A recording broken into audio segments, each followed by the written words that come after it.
everyone, good day. So welcome to another Saturday. Saturday is our market day. So muna ito nga palit karon guys. Natay yellowfin, ang kilo ani karon is tag 240. Then kining andohaw 160 ang kilo ani. Then kini ang kutob 150. Then chicken 165. Then beef 300 pesos ang kilo.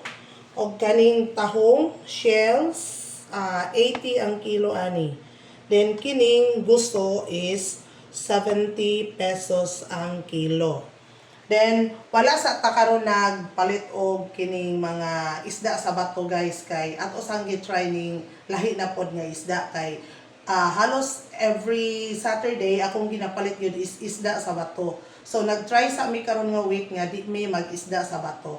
But the price pare-pareha gyud sila guys. Okay? So money, then nakapalit mo tag mga fruits. So mo pag-abot ani dito sa akong soki. 150 dragon fruit.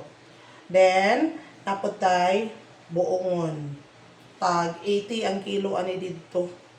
Then papaya 40 ang kilo. Then kini dayong pinya 40 pod ang kilo ani.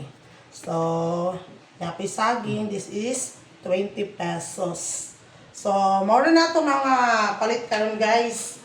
So next Saturday maraglahi na pod nga isda akong paliton basin mo balik ko atong mga isda na sa bato. Isda na pod sa bato. So i-try lang nato nga lahi na pod atong masud-an karon nga semana.